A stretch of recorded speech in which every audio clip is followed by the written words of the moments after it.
যেভাবে বাবার অবর্তমানে চাচাকে বাবার মতো সম্মান করা উচিত এবং যৌক্তিক, ঠিক তেমনি ভাবে রাসূলের অবর্তমানে উলামায়ে কেরামদেরকে রাসূলের মতো হুবহু সম্মান করা উচিত। এটা যৌক্তিক, ঠিক কিনা? মুহতারাম হাজিরিন, যেহেতু একজন চাচা বাবার সমস্ত কাজ আঞ্জাম দেওয়ার দ্বারা কখনো বাবা হতে পারে না, ঠিক তেমনি ভাবে উলামায়ে কেরাম রাসূলের যত দায়িত্বই পালন করুক না কেন, তার একটাই পরিচয়, তিনি উলামায়ে কেরাম আলেম, কিন্তু কখনো নবী হতে পারবে না, ঠিক কিনা? যার নাই কোনো গতি সে করে কি? বলেন না, আমি বলবো না, আপনারা বলেন। যার নেই কোনো গতি সে করে। মানুষের মুখে এই কথা উচ্চারিত হয় কি হয় না? বলেন, হয় কি হয় না? এদের পাওয়ার কি কিয়ামতের ময়দানে বুঝে আসবে যখন দুনিয়ার সমস্ত মানুষ এক কাতারে দাঁড়াবেন আর আল্লাহু আকবার, আল্লাহ রাব্বুল আলামিন বলবেন, এরা দুনিয়ার মধ্যে যারা আলেম ছিল এরা এক কাতারে আবদ্ধ হও, তোমাদের কাতার এই সমস্ত মানুষদের সাথে না, তোমরা আলাদা কাতারে যাও। আলাদা কাতারে যাওয়ার পর আল্লাহ রাব্বুল আলামিন বলবেন যে যাও তোমরা জান্নাতি। সুবহানাল্লাহ, বলেন না সুবহানাল্লাহ। তো ওই সময় বুঝে আসবে আলেমদের কদর, আলেমদের পাওয়ার কেমন। রাসূলুল্লাহ সাল্লাল্লাহু আলাইহি ওয়াসাল্লামের জামানায় বনি তামিম গোত্রের কিছু লোক মুসলমান হওয়ার পর চিন্তা করলেন আমাদের মাঝে একজন সর্দার, নেতা বানানো উচিত, ইমাম বানানো উচিত, যার অধীনে আমরা চলাফেরা করব, যার কথাবার্তা আমরা মেনে চলব। তো বনি তামিম গোত্রের লোক রাসূলুল্লাহ সাল্লাল্লাহু আলাইহি ওয়াসাল্লামের সাথে সাক্ষাৎ করে ইমাম নিযুক্ত করার জন্য মদিনায় আসলেন। মদিনায় আসার পর সময়টা এমন ছিল যে প্রচন্ড গরম। সাধারণত দুপুর বেলায় মানুষ ঘর থেকে বের হয় না, প্রচন্ড রোদ, এজন্য ঘর থেকে মানুষ কি হয় না, বের হয় না। রাসূলুল্লাহ সাল্লাল্লাহু আলাইহি ওয়াসাল্লাম যেহেতু বাহিরে প্রচুর গরম, প্রচুর রোদ, এই জন্য রাসূল সাল্লাল্লাহু আলাইহি ওয়াসাল্লাম স্ত্রীদের কোনো একজনের ঘরে বিশ্রাম নিচ্ছিলেন দুপুর বেলা। ঠিক তখনই বনি তামিম গোত্রের কিছু লোক রাসূলুল্লাহ সাল্লাল্লাহু আলাইহি ওয়াসাল্লামের নিকট এসে ঘরের বাহির থেকে ডাকা শুরু করলো, বলল, ইয়া মুহাম্মদ সাল্লাল্লাহু আলাইহি ওয়াসাল্লাম উখরুজ লানা। চিৎকার করে আওয়াজ করে বলতে লাগলেন, হে মুহাম্মদ উখরুজ, তুমি বের হও, লানা, আমাদের জন্য, ঘর থেকে বের হয়ে আসো। উঁচু গলায় আওয়াজ করে ডাকতে লাগলেন। তো আল্লাহ রাব্বুল আলামিনের নিকট এই বিষয়টা পছন্দ হলো না। উঁচু গলায় আওয়াজ করে ডাকতে লাগলেন, আল্লাহ তাআলা এটা পছন্দ করলেন না, বিদায় সাথে সাথে আয়াতে কারিমা নাযিল করে দিলেন, সূরাতুল হুজুরাতের 4-5 নম্বর আয়াত। আল্লাহ রাব্বুল আলামিন বলেন, ইন্নাল্লাযীনা ইউনাদুনাকা মিন ওয়ারাইল হুজুরাত আকসারুহুম লা ইয়াকিলুন। আল্লাহ রাব্বুল আলামিন বলেন, যারা প্রচন্ড রোদের সময় দুপুর বেলায় রাসূল সাল্লাল্লাহু আলাইহি ওয়াসাল্লামকে তার কামরার বাহির থেকে আওয়াজ করে অভদ্র ভাষায় ডাকতে লাগলেন, আকসারুহুম লা ইয়াকিলুন, তাদের অধিকাংশই নির্বোধের দল। চিৎকার করে অভদ্র ভাষায় ডাকতে লাগলেন, এটা আল্লাহ তাআলার নিকট অপছন্দ হলো, বিদায় সাথে সাথে আয়াতে কারিমা নাযিল করে দিলেন। মহান রব্বুল আলামিন বলেন, ওয়ালাউ আন্নাহুম সাবারু হাত্তা তাখরুজা ইলাইহিম লাকানা খায়রাল লাহুম।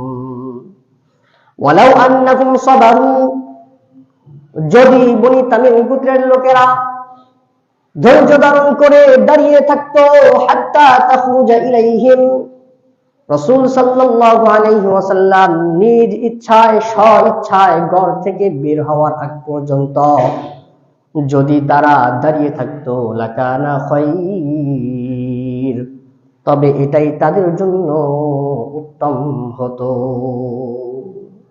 প্রচন্ড রোদের সময় বিশ্রাম করতেছে রাসূল, এমন সময় এসে অভদ্র ভাষায় আওয়াজ করে ডাকতে লাগলেন। এটা রাসূলের শানে বেয়াদবি হলো। আল্লাহ তাআলা সহ্য করতে পারলেন না, বিদায় সাথে সাথে আয়াতে কারিমা নাযিল করে দিয়ে বনি তামিম গোত্রের লোকদেরকে এবং সমস্ত সাহাবায়ে কেরাম, এমনকি কিয়ামত পর্যন্ত যত উম্মতে মুহাম্মাদি আসবে, মুসলমান আসবে, সমস্ত উম্মতে মুহাম্মাদীদেরকে সতর্ক করে দিলেন। সূরাতুল হুজুরাতের 4-5 নম্বর আয়াতে কারিমা সম্পর্কে আব্দুল্লাহ ইবনে আব্বাস, কি নাম? আপন চাচাতো ভাই, রাসূল সাল্লাল্লাহু আলাইহি ওয়াসাল্লামের চাচার নাম আব্বাস। একজন চাচা ছিল, তার নাম কি? আব্বাস। তার ছেলে ইবনে আব্বাস অর্থাৎ আব্দুল্লাহ ইবনে আব্বাস রাদিয়াল্লাহু আনহু, যিনি রাসূল সাল্লাল্লাহু আলাইহি ওয়াসাল্লামের আপন চাচাতো ভাই, এবং তার আরো একটা পরিচয় হলো যিনি রাইসুল মুফাসসিরিন। দুনিয়ার মধ্যে যত মুফাসসিরিনে কেরাম দুনিয়াতে আগমন করেছেন, বর্তমানে যত মুফাসসিরিন আছেন এবং ভবিষ্যতে যত মুফাসসিরিন আসবেন, সমস্ত মুফাসসিরিন কেরামদের প্রধান মাথা। অতীতে কখনো তার মতো মুফাসসিরিনে কেরাম দুনিয়াতে আগমন করেন নাই, বর্তমানে নাই, ভবিষ্যতেও আসবে না। এমন একজন মুফাসসির আমরা তাফসীর পেয়েছি, গ্রন্থ পেয়েছি। এই যত তাফসীর কারক আছে, মুফাসসির আছে, সমস্ত মুফাসসিরিনের বাবা প্রধান যিনি, তার নাম কি? আব্দুল্লাহ ইবনে আব্বাস। এই আব্দুল্লাহ ইবনে আব্বাস রাদিয়াল্লাহু তাআলা আনহু সূরাতুল হুজুরাতের 4-5 এই দুইটা আয়াতের ব্যাপারে তাফসীর করেন। তিনি বলেন, তিনি লিখেছেন, আব্দুল্লাহ ইবনে আব্বাস রাদিয়াল্লাহু তাআলা আনহু বলেন যে এই 4-5 নাম্বার কুরআনে কারীমের আয়াতের মধ্যে রাসূল সাল্লাল্লাহু আলাইহি ওয়াসাল্লামকে আল্লাহ তাআলা সমস্ত মানুষদেরকে যেমনি ভাবে সম্মান করতে আদেশ করেছেন, ঠিক তেমনি ভাবে দুনিয়ার সমস্ত মানুষদেরও রাসূল সাল্লাল্লাহু আলাইহি ওয়াসাল্লামের পরে যত আলেম উলামা দুনিয়াতে আসবেন, সমস্ত আলেমদেরকে হুবহু রাসূলের মতো সম্মান করতে হবে। সকলেই বলেন না সুবহানাল্লাহ। রাসূলকে সাহাবায়ে কেরাম যেমনি ভাবে সম্মান করেছেন, রাসূলকে আমরা যেভাবে সম্মান করি, ঠিক হুবহু সম্মান করতে হবে কাকে? আলেমকে। কে বলেন? রাইসুল মুফাসসিরিন, সমস্ত মুফাসসিরদের প্রধান হযরত আব্দুল্লাহ ইবনে আব্বাস রাদিয়াল্লাহু আনহু। রাসূলকে যেভাবে আল্লাহ তাআলা কুরআনে কারীমের মধ্যে সম্মান করতে আদেশ করেছেন, ঠিক হুবহু আলেমদেরকে সম্মান করতে হবে। কে বলেন? বলেন না, কে বলেন? হযরত আব্দুল্লাহ ইবনে আব্বাস, যিনি রাসূলের আপন চাচাতো ভাই এবং সমস্ত মুফাসসিরদের প্রধান মূল, তিনি বলেন। হযরত আব্দুল্লাহ ইবনে আব্বাস রাদিয়াল্লাহু তাআলা আনহু কেন রাসূলকে যেভাবে সম্মান করতে হবে, ঠিক হুবহু আলেমদেরকে সম্মান করতে হবে, কেন বললেন, এবং তার কথা অনুযায়ী যদি আলেমদেরকে সম্মান করা হয় তাহলে কি ফায়দা এবং অসম্মান করলে কি ক্ষতি, এই 3টা বিষয়ে সংক্ষেপে কিছু কথা আপনাদের সামনে তুলে ধরার চেষ্টা করব ইনশাআল্লাহ। প্রথম কথা, রাসূলকে আল্লাহ তাআলা যেভাবে সম্মান করতে আদেশ করেছেন আমাদেরকে, ঠিক হুবহু রাসূলের অবর্তমানে নায়েবে ওয়ারিস আলেমদেরকে সম্মান করতে হবে। হযরত আব্দুল্লাহ ইবনে আব্বাস রাদিয়াল্লাহু আনহু বলেন, তো হুবহু কেন সম্মান করতে হবে, এটা বোঝার জন্য একটা উদাহরণ টানা প্রয়োজন। ধরেন আমাদের সমাজে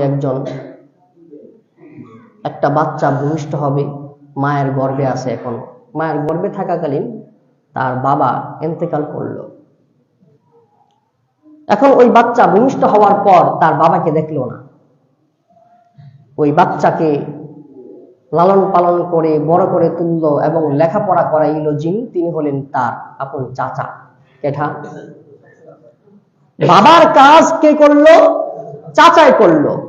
এখন যদি আপনাদের কেউ বলে তোমার বাবার কাজ তোমার চাচা করেছেন, তোমাকে লেখাপড়া করিয়ে বড় করেছেন, মানুষের মতো মানুষ হিসাবে গড়ে তুলেছেন, বাজান তুমি এখন তোমার চাচাকে তোমার বাবার মতো সম্মান করিও, কথাটা অযৌক্তিক না যৌক্তিক?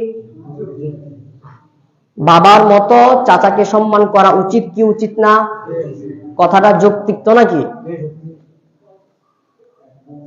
হযরত আদম আলাইহিস সালাম থেকে আজ থেকে 1450 বছর পূর্বে পর্যন্ত আল্লাহর রাসূল সাল্লাল্লাহু আলাইহি ওয়াসাল্লাম সহ লক্ষ লক্ষ পয়গম্বর দুনিয়াতে আল্লাহ তাআলা প্রেরণ করেছেন।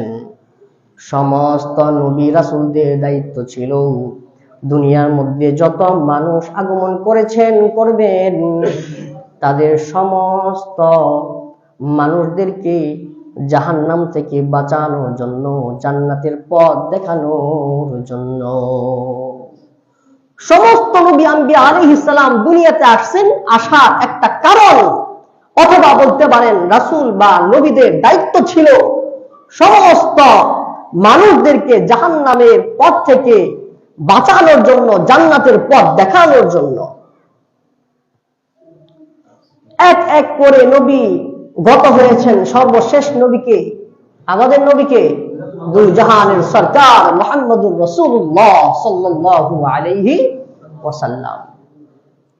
তো রাসূল সাল্লাল্লাহু আলাইহি ওয়াসাল্লাম তার সাহাবায়ে কেরামদেরকে, তার সাহাবাদেরকে জাহান্নাম থেকে বাঁচাবার পথ বাতলিয়ে দিয়েছেন, দেখিয়ে দিয়েছেন, জান্নাতের পথ দেখিয়েছেন।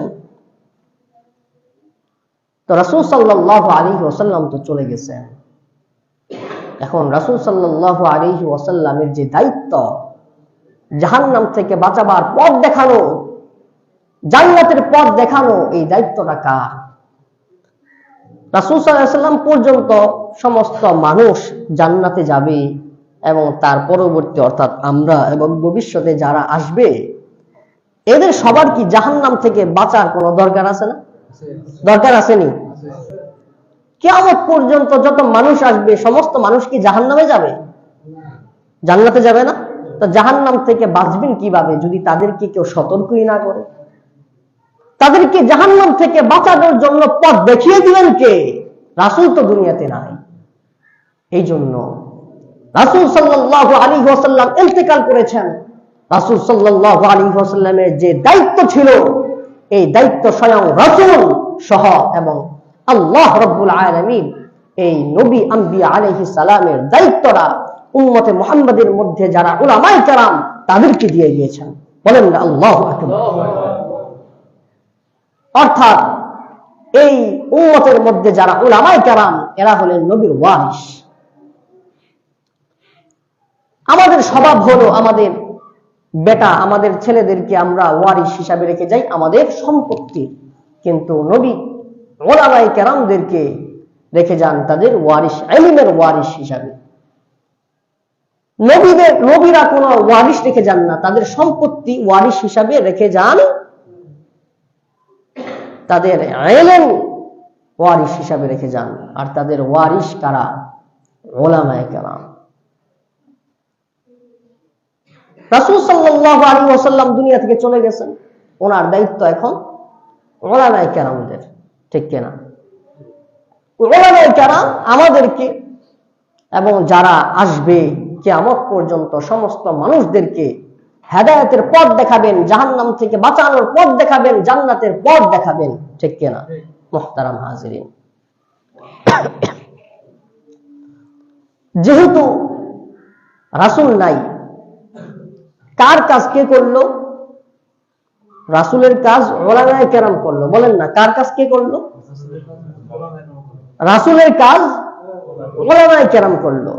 এখন যদি আমি বলি বা আপনি বলেন যেহেতু রাসূলের কাজ উলামায়ে কেরাম করলো, সেহেতু উলামায়ে কেরামকে রাসূলের মতো সম্মান করা উচিত, এই কথা যৌক্তিক না অযৌক্তিক না?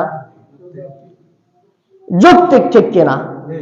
যেমনি ভাবে বাবার অবর্তমানে চাচাকে বাবার মতো সম্মান করা উচিত এবং যৌক্তিক, ঠিক তেমনি ভাবে রাসূলের অবর্তমানে উলামায়ে কেরামদেরকে রাসূলের মতো হুবহু সম্মান করা উচিত। এটা যৌক্তিক, ঠিক কিনা? মুহতারাম হাজিরিন, যেহেতু একজন চাচা বাবার সমস্ত কাজ আঞ্জাম দেওয়ার দ্বারা কখনো বাবার অধিকার তিনি নিতে পারে না, বাবা হতে পারে না, ঠিক তেমনি ভাবে উলামায়ে কেরাম রাসূলের যত দায়িত্বই পালন করুক না কেন তার একটাই পরিচয়, তিনি উলামায়ে কেরাম আলেম, কিন্তু কখনো নবী হতে পারবে না, ঠিক কিনা? যত নবীর কাজ করুক না কেন আলেম কখনো নবী হবে, আলেম আলেমই থাকবেন। যেমনি ভাবে চাচা যতই বাবার কাজ আদায় করুক না কেন চাচাই থাকবেন, ঠিক কিনা? তাহলে উলামায়ে কেরামদেরকে সম্মান করতে হবে নি? হবে? করবেননি আপনারা ইনশাআল্লাহ। উলামায়ে কেরামদেরকে সম্মান করলে কি ফায়দা, এই সম্পর্কে মুফাসসিরিনে কেরাম বড় একটা ঘটনা আনছেন। ঘটনার সংক্ষেপ কিছু কথা বলি। হযরত মুসা আলাইহিস সালামের নাম শুনছেন? কোরআনে কারীম খুলবেন, যেখানে খুলবেন ওখানে খালি মুসা আলাইহিস সালামের কথাই, শুরু থেকে শেষ পর্যন্ত কার কথা? যেখানেই খুলবেন সেখানে মুসা আলাইহিস সালামের কাহিনী দেব ওরা। হ্যাঁ, মুসা আলাইহিস সালামের নামটা আমাদের কাছে পান্তা ভাত হয়ে গেছে, খুব সহজ, ঠিক কিনা? তো মুসা আলাইহিস সালাম বিশাল বড় ঘটনা, সংক্ষেপে বলি। যেমনি হোক আপনারা অনেকে জানেন মুসা আলাইহিস সালামকে আল্লাহ তাআলা কোনো না কোনো ভাবে হযরত আসিয়া আলাইহিস সালামের নিকট নিয়ে যায়। হ্যাঁ, মিশরের বাদশা ফেরাউন এবং মিশরের রানী হযরত বিবি আসিয়া আলাইহিস সালাম, হ্যাঁ, আসিয়া আলাইহিস সালাম যখন মুসা আলাইহিস সালামকে পেয়েছেন, দেখেছেন, দেখার সাথে সাথে তার অন্তরে মুহাব্বত সৃষ্টি হয়েছে। হ্যাঁ, এবং সাথে সাথে তিনি ওয়াদা করছেন যে একে আমি কি করব, ভালোবাসবো, মুহাব্বত করব, একে আমি পালবো। ফেরাউনকে বলেছেন একে আমার দেখলে মুহাব্বত লাগে। কি লাগে? মুহাব্বত লাগে। তো মুহাব্বত করে কি করেছেন?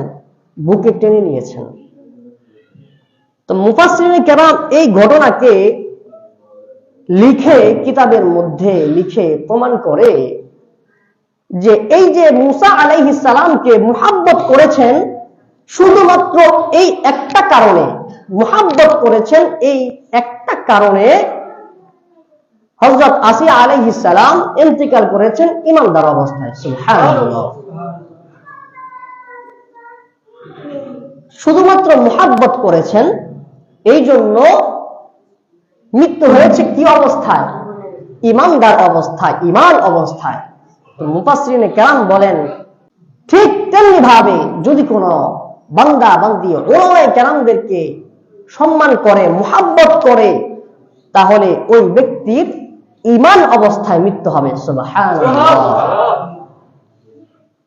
জাতির উলামায়ে কেরামদেরকে যদি সম্মান করতে পারি, মুহাব্বত রাখতে পারি তাদের প্রতি, তাহলে ঈমান অবস্থায় মৃত্যুবরণ হবে আমাদের। কে বলেন? মুফাসসিরিনে কেরাম কিতাবে লিখেছেন। বুঝে আসতেছে আমার কথা? এর বিপরীতে যখন কোন মানুষ আলেমদেরকে অসম্মান করবে, আলেমদের বিরুদ্ধে অন্তরে বিদ্বেষ রাখবে, আলেমদের প্রতি বিদ্বেষ রাখবে, আলেমদের সাথে অহংকার করবে, আলেমদেরকে জুলুম করবে, আলেমদেরকে মুহাব্বত করবে না, ওই ব্যক্তির মৃত্যু হবে ঈমানহীন অবস্থায়। নাউযুবিল্লাহ। মুফাসসিরিনে কেরাম প্রমাণ হিসাবে ওই ঘটনাকে উল্লেখ করেন যে হযরত আসিয়া আলাইহিস সালাম, বিবি আসিয়া যখন মুসা আলাইহিস সালামকে কুলে নিয়ে বলেছেন আমি একে মুহাব্বত করি, আমি পালবো, কিন্তু ফেরাউন বলে না, ওরে পালা যাবে না, আমি ওরে মুহাব্বত করি না, ওরে আমি মুহাব্বত করি না, ওরে দেখলে আমার মুহাব্বত লাগে না। আপনারা জানেন হাজার হাজার শিশুকে ওই সময় ফেরাউন কি করেছেন? কতল করেছেন, হত্যা করেছেন। বড় ধরনের ঘটনা, ওই দিক গেলে সময় থাকবে না। তো এই যে একটা কথা বলেছেন, ওকে আমি মহব্বত করি না, ওরে দেখলে আমার মহব্বত লাগে না, শুধুমাত্র এই কথাটা বলার কারণে ফেরাউনের মৃত্যু হয়েছে ঈমানহীন অবস্থায়। নাউযুবিল্লাহ। তাহলে আলেমদেরকে মহব্বত করলে, আলেমদের সাথে ভালোবাসা রাখলে, তাদের সাথে উঠা বসা করলে মৃত্যু হবে কোন অবস্থায়? ঈমান অবস্থায়। আলেমদের প্রতি বিদ্বেষ রাখলে, তাদের প্রতি হিংসা অহংকার রাখলে, তাদের প্রতি জুলুম অত্যাচার করলে, আলেমদেরকে মহব্বত না করলে মৃত্যু হবে কোন অবস্থায়? কি অবস্থায়? বেঈমান অবস্থায়, ঈমানহীন অবস্থায়। এই জন্য আলেমদেরকে সম্মান করবেননি, মহব্বত করবেননি ইনশাআল্লাহ। মুহতারাম হাজিরিন, আল্লাহ রাসূল সাল্লাল্লাহু আলাইহি ওয়াসাল্লাম এক হাদিসে বলেন, কুন আলিমান আও মুতাআল্লিমান আও মুস্তামিআন আও মুহিব্বান ওয়ালা তাকুন খামিসা ফাতাহলিক। আল্লাহ রাসূল সাল্লাল্লাহু আলাইহি ওয়াসাল্লাম বলেন, জাহান্নাম থেকে বাঁচার 4টা পথ আছে। কয়টা পথ? জোরে বলেন, কয়টা পথ? জাহান্নাম থেকে বাঁচার 4টা পথ আছে। আল্লাহ রাসূল সাল্লাল্লাহু আলাইহি ওয়াসাল্লাম বলেন, কোন আলিমান, 1 নাম্বার পথ হইল তুমি আলেম হও। কি হও? আলেম হও। 2 নাম্বার, যদি আলেম না হতে পারো, আও মুতাআল্লিমান, তবে তুমি আলেমদের ছাত্র হও, তালিবে ইলম হও।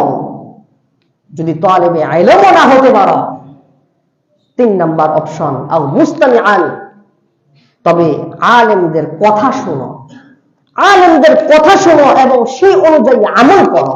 আলহামদুলিল্লাহ, আমাদের বাংলাদেশের মধ্যে যে পরিমাণে ওয়াজ হয়, হ্যাঁ, এই যে একটা সিজন, শীতের সিজন, এমন একটা দিন নাই যেই দিনে বাংলাদেশের কোন আনাস কানাসে ওয়াজ না হয়। পুরা বিশ্বের মধ্যে ওয়াজের দিক দিয়ে বাংলাদেশ সবার কি উপরে, বলেন না আলহামদুলিল্লাহ। তাহলে আলেমদের কথা শোনার জন্য সহজ না? সহজ পথে আমরা আসি না? সহজ দেশে আমরা আসি না? এই ওয়াজ থাকুক আপনারা চাননি? হ্যাঁ, চাননি। এবং এই যে আমি আপনাদেরকে একটু, আপনাদেরকে কি নিজের ইসলাহের জন্য কথা বলতেছি, এটা এক ধরনের সুযোগ নাকি? হ্যাঁ, তো আলেমদের কথা শোনার উপায় আছে না নাই? আছে না নাই? আলেম হতে পারেন নাই, ছাত্র হতে পারেন নাই, তালিবে ইলম হতে পারেন নাই, এখন আলেমদের কথা শোনা এবং আমল করা, এই পথ আছে না নাই? এই পথ অবলম্বন করা আমার আপনার জন্য সহজ কি সহজ না? ইনশাআল্লাহ এই পথ অবলম্বন করা যাবে নি? যদি এই পথও আপনি অবলম্বন না করতে পারেন, তাহলে 4 নাম্বার আরো একটা অপশন আছে। বলেন না আলহামদুলিল্লাহ। প্রশ্ন করতে পারেন, হুজুর এই পথ আবার থাকবো না কি লিগা? হ্যাঁ, এই যে আমরা আগে আগে আইসা পড়ছি, ভাই তাকায় দেখেন, এই যে অর্ধেক মসজিদ ভরছে, যখন 1:30 বাজবে তখন দেখবেন এই মসজিদ নিচের ফলন না, শুধু উপরের তলাও কি হয়ে যাবে? ভরে যাবে। তারা কি শুনবে? তারা শুধু আরবি খুতবা শুনবে এবং নামাজ পড়বে। তাদের ভাগ্যে জোরে নাই, তারা খুতবা শুনতে পারে নাই, বাংলা খুতবা কি শুনতে পারে নাই।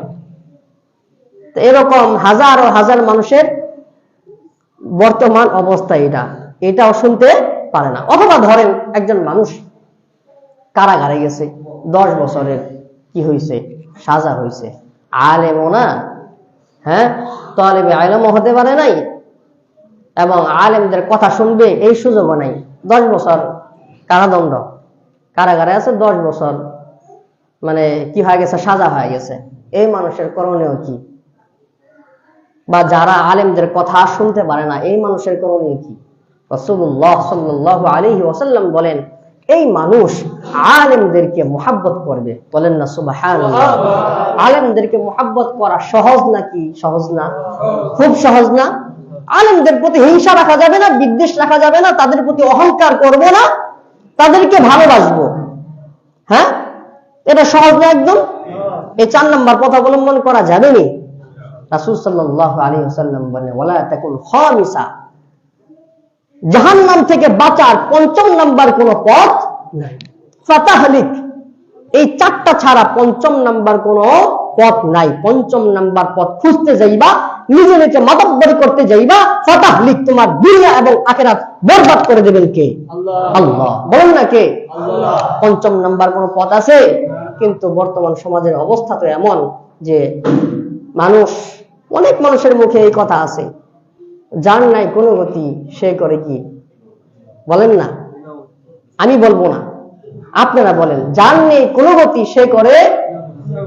মানুষের মুখে এই কথা উচ্চারিত হয় কি হয় না? বলেন, হয় কি হয় না? এই কথাটা আলেমদের প্রতি একটা হিংসা, বিদ্বেষ এবং তাদেরকে উপহাসমূলক একটা কথা, বাক্য, ঠিক কিনা? এটা করা যাবে? ভাই, আজকে ইমাম, মুয়াজ্জিন সাহেব, খাদেম সাহেব, খতিব সাহেবদেরকে সম্মান করা হচ্ছে না। এদের পাওয়ার কি কিয়ামতের ময়দানে বুঝে আসবে, যখন দুনিয়ার সমস্ত মানুষ এক কাতারে দাঁড়াবেন আর আল্লাহু আকবার, আল্লাহ রাব্বুল আলামিন বলবেন, এর দুনিয়ার মধ্যে যারা আলেম ছিল এরা এক কাতারে আবদ্ধ হও। তোমাদের কাতার এই সমস্ত মানুষদের সাথে না, তোমরা আলাদা কাতারে যাও। আলাদা কাতারে যাওয়ার পর আল্লাহ রাব্বুল আলামিন বলবেন যে যাও তোমরা জান্নাতি। সুবহানাল্লাহ, বলেন না সুবহানাল্লাহ। তো ওই সময় বুঝে আসবে আলেমদের কদর, আলেমদের পাওয়ার কেমন। ওয়াল আখিরাতু খায়র, আখিরাত উত্তম। ওয়াল হায়াতুদ দুনিয়া ইল্লা মাতাউল গুরুর, পার্থিব জীবন ধোঁকা আর ধোঁকা, ছলনা ওই মাত্র।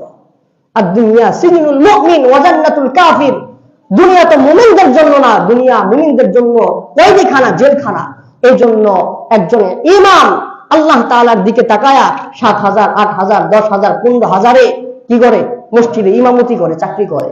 ওলামায়ে কেরাম মাদ্রাসায় চাকরি করে, 7 থেকে 10,000 টাকা, 12,000 টাকা সর্বোচ্চ বেতন। আচ্ছা, আপনারা বলেন তো, এই মানুষটা যদি, ভাই, আল্লাহ তাআলা ওই যে একটা অঙ্গীকার, ওয়াদা আমাদেরকে করা দিছে দেখা, যে আঙ্কেল বলে, সেদিনও বলছে, যে এলেম শিখছে সে ঠেকছে। সে কি ঠেকছে? ঠেকা দিছেন কে?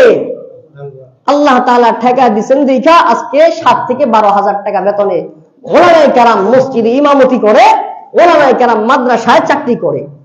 একজন রিকশাওয়ালা যে রিকশা চালায়, আমি পরীক্ষিত, আমি জিজ্ঞেস করছি, এক রিকশাওয়ালা বলে, ভাই 25 থেকে, মাঝে মধ্যে 25, মাঝে মধ্যে 24, মাঝে মধ্যে 28,000 টাকা মাসে কামায়। বলেন না সুবহানাল্লাহ। কামাক আমাদের ভাই তো কামাইতেছে। হ্যাঁ, কামলার রোজ কত? 700 টাকা। হ্যাঁ, 30 দিন হিসাব করলে কত টাকা হয়?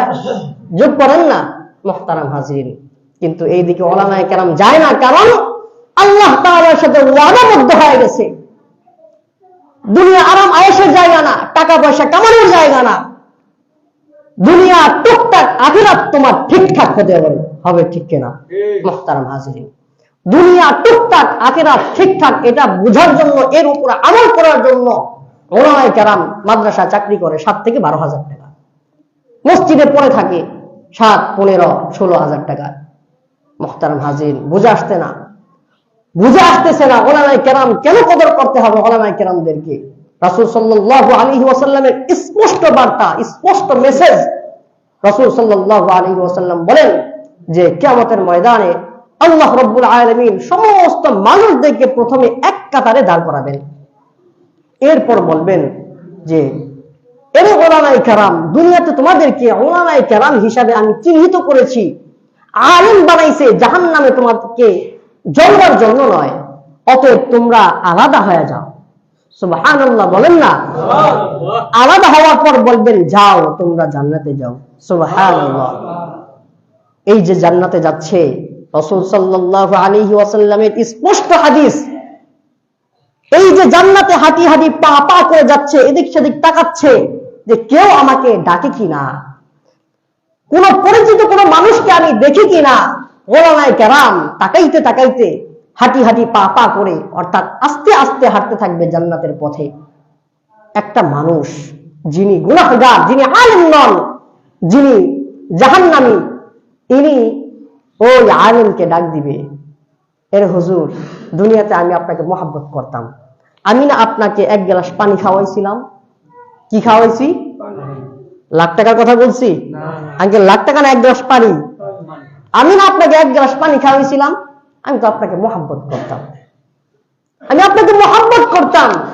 দেখেন না, দেখেন না হুজুর আমাকে কোনোভাবে পার করা যায় কিনা।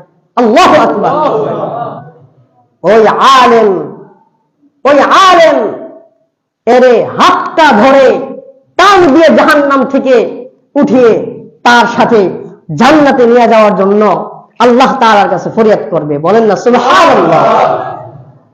আল্লাহ তাআলা তখন ডাক দিয়ে বলবেন, এরা ওলামায়ে কেরাম, ও গুনাহগার বিদায়, ওকে আমি জাহান্নামে দিয়েছিলাম, কিন্তু তুমি স্বয়ং নিজে যেহেতু তোমাকে মুহাব্বত করেছেন, তোমাকে মুহাব্বত করার মানে হলো রাসূলকে মুহাব্বত করা, আর রাসূলকে মুহাব্বত করার মানে স্বয়ং আমি আল্লাহকে মুহাব্বত করা। যেহেতু তোমাকে মুহাব্বত করেছেন আর তুমি তার শাহাদাত দিয়েছ, তুমি তার ব্যাপারে সাক্ষী দিয়েছ, সেহেতু যাও, পরে নিয়ে তুমি জান্নাতে যাও। সুবহানাল্লাহ। তাহলে মুহতারাম হাজরিন, জাহান্নাম থেকে বাঁচার জন্য, জান্নাতে যাওয়ার জন্য কয়টা পথ আছে? 4টা পথ। কয়টা পথ? 1 নাম্বার, কুল আলিমান, আলেম হও। আলেম হতে পারো নাই, আও মুতাআল্লিমান, তালিবে ইলম, ছাত্র হও। ছাত্র হতে পারো নাই, আও মুস্তামিআন, আলেমদের কথা শুনো এবং ওই অনুযায়ী আমল করো। তুমি মুস্তামিআন হতে পারো নাই, আও মুহিব্বান, তুমি আলেমদেরকে কি করো? হ্যাঁ না, আলেমদের বিরুদ্ধে ষড়যন্ত্র করো? হ্যাঁ, আলেমদেরকে কি করো? মুহাব্বত করো। ইন্নামাল উলামা ওয়ারাসাতুল আম্বিয়া, দুনিয়ার মধ্যে উলামায়ে কেরাম হলেন আলেমদের ওয়ারিস। আলেমদের কি? ওয়ারিস। হযরত খতিব বাগদাদি রাহমাতুল্লাহি আলাইহি বলেন, আকরিমুল উলামা, তোমরা উলামায়ে কেরামদেরকে সম্মান করো। মনে রেখো, ফামান আকরামাল উলামা, যারা উলামায়ে কেরামদেরকে সম্মান করবে, ফাকাদ আকরামাল্লাহ ওয়া রাসূলাহু, ওই ব্যক্তি যেন আল্লাহ এবং তার রাসূলকে সম্মান করলো। সুবহানাল্লাহ। তাহলে এর বিপরীতে কি? যদি আমি আর আপনি আলেমদেরকে অসম্মান করি, আলেমদেরকে নিয়ে তুচ্ছ তাচ্ছিল্য করি, হাসির পাত্র বানাই, তাহলে স্বয়ং কার বিষয়ে হাসি ঠাট্টা করলাম? রাসূলের বিষয়ে। রাসূলকে উপহাস করলে স্বয়ং কাকে উপহাস করা হবে? আল্লাহকে উপহাস করা হবে। এই জন্য আলেমদের বিরুদ্ধে কলম ধরতে খুব সতর্ক হতে হবে, ঠিক কিনা? আলেমদের ব্যাপারে উপহাস করা যাবে না। মুহতারাম হাজরিন, এই 4টা পথ আমাদের, এই 4টা পথ আপনারা তো সবাই আলহামদুলিল্লাহ মুরব্বী, জোয়ান হয়ে গেছেন, মানে আলেম হওয়ার সুযোগ নাই। হ্যাঁ, তলেবে আলেম হওয়ার সুযোগ নাই, তবে মুস্তামিআন, আলেমদের কথা শোনা এবং আমল করার সময় আছে। হ্যাঁ, বয়স এখনো আছে। এবং আল্লাহ তাআলার রাসূল সাল্লাল্লাহু আলাইহি ওয়াসাল্লাম যাদেরকে নায়ক বানিয়ে দিয়েছেন, ওয়ারিস বানিয়ে দিয়েছেন, এই আলেমদেরকে মুহাব্বত করার সময় আমার আপনার আছে। এই জন্য বেশি বোঝার চেষ্টা করব না। রাসূল সাল্লাল্লাহু আলাইহি ওয়াসাল্লাম সহিহ ইবনে হিব্বানের মধ্যে বলেছেন, আল বারাকাতু মা আকাবিরিকুম, যে তোমাদের মধ্যে যারা দ্বীন লাইনে বড়, যারা আলেম, তাদের সাথে চলো, তাদের সাথে চলো, তাদেরকে উপহাস করিও না। এই জন্য তাদের সাথে চলার চেষ্টা করব, তাদের কথা মতো চলার চেষ্টা করব, তাদের প্রতি হিংসা বিদ্বেষ রাখবো না। হিংসা বিদ্বেষ রাখলে আমার আপনার দুনিয়া এবং আখিরাত উভয় জগৎ বরবাদ করে দিবেন কে? আল্লাহু আকবার। ওই যে একটা কথা বলছি না, আল্লাহ তাআলা স্বয়ং বলবে যে একদল উলামায়ে কেরাম তোমরা যাও, জান্নাতে যাও। আর এর মধ্যে একটা প্রশ্ন আসে, একটু 2 মিনিট দেরি করি, সবসময় তার দেরি করি না আঙ্কেল, দেরি করি নাকি? তো কোন আলেম যে বিনা হিসাবে আল্লাহ তাআলা জান্নাত দিয়ে দিবেন? তো আলেম 2 প্রকার। আলেম ক প্রকার? বলেন না ক প্রকার? একটা হলো সমাজের দৃষ্টিতে আলেম, দ্বিতীয়টি হলো আল্লাহর দৃষ্টিতে আলেম। 1 নাম্বার সমাজের দৃষ্টিতে আলেম, 2 নাম্বার আল্লাহর দৃষ্টিতে আলেম। সমাজের দৃষ্টিতে আলেম কারা? যারা মাদ্রাসায় পড়াশোনা করেছেন, এলিফেন্ট থেকে তাইসির থেকে দাওরা পর্যন্ত পড়েছেন, কিতাব পড়ে গেছেন, হ্যাঁ, এদেরকে সমাজের দৃষ্টিতে আলেম বলা হয়। কিন্তু আল্লাহর দৃষ্টিতে ওই ব্যক্তিকে আলেম বলা হয় যারা হ্যাঁ মাদ্রাসায় পড়াশোনা করে ডিগ্রি নিয়েছেন এবং এই অনুযায়ী পুঙ্খানুপুঙ্খানুভাবে এর উপর আমল করে, যে ওই ব্যক্তি আল্লাহর দৃষ্টিতে আলেম। যারা নিজেদের পেট পূজারি না, নিজের পেট পূজারি না, যারা ক্ষমতা পূজারি না, যারা দুনিয়ার প্রতি লোভী না, টাকা পয়সার প্রতি লোভী না, এরা হলো আল্লাহর দৃষ্টিতে আলেম। একটা কথা না বললেই নয়, এই যে আল্লাহ তাআলা রাসূল সাল্লাল্লাহু আলাইহি ওয়াসাল্লাম নিজের ওয়ারিস বানায় দিয়েছেন, ওয়ারিস বানিয়েছেন সাধারণ সমস্ত মানুষদেরকে না আলেমদেরকে? তাহলে দিনের দাঈ কারা? এক নাম্বার আলেমরা। দিনের দাঈ কারা? তাহলে তাবলীগ জামাত দিনের কাজ করবেন কারা? হ্যাঁ, একজন ইমাম সাহেব এখানে দাঁড়ায় যদি বলে দিনের কাজ করা হবে, আমার পাশে আসো। আরেক সাইডে যদি আপনাদের মধ্যে একজন সাধারণ মানুষ দাঁড়ায় বলে আমার কাছে আসেন, তাহলে বুকে হাত দিয়া বলেন তো কার সাইডে যাইবেন? কেন? আলেম বুঝে, আলেম নবীর ওয়ারিস, এটা স্বয়ং নবী বলেছেন, স্বয়ং দায়িত্ব দিয়েছেন আল্লাহ। বলেন না, দায়িত্ব দিয়েছেন কে? আল্লাহ। তাহলে কার পক্ষে যাবেন? আলেমের পক্ষে নাকি? হ্যাঁ, বর্তমানে এই যে বাংলাদেশে দুইটা গ্রুপ তৈরি হয়েছে, হ্যাঁ, দুইটা গ্রুপ আমি বলবো না, তাবলীগ জামাতের গ্রুপ একটাই, আল্লাহওয়ালার নবীওয়ালা কাজ। এই কাজ হলো ওলামায়ে কেরামের। ওলামায়ে কেরাম এখনো আছে, কিয়ামত পর্যন্ত থাকবে।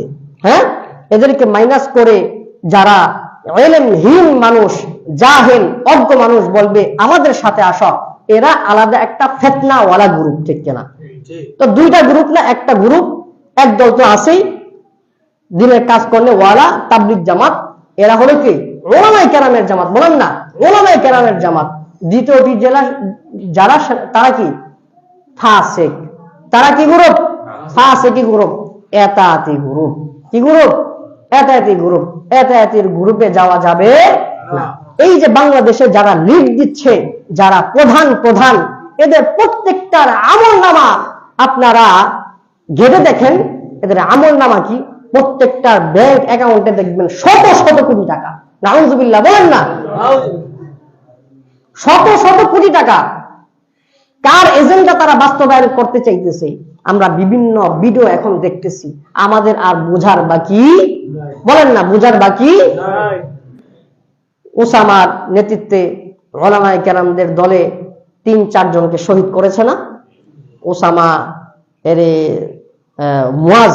মুয়াজ বিন নূর, একে গত রাত্রে গ্রেফতার করছেন। বলেন আলহামদুলিল্লাহ। এই ওসামা, মুয়াজ বিন নূর, আসিফ, এরতেজার আমলনামা তো 2 দিন যাবত ফেসবুকে প্রকাশ হয়েছেই। কি জঘন্য আমলনামা এর! হ্যাঁ, আল্লাহ মাফ করুক, আমাদের সবাইকে সহিহ বুঝদান করুক।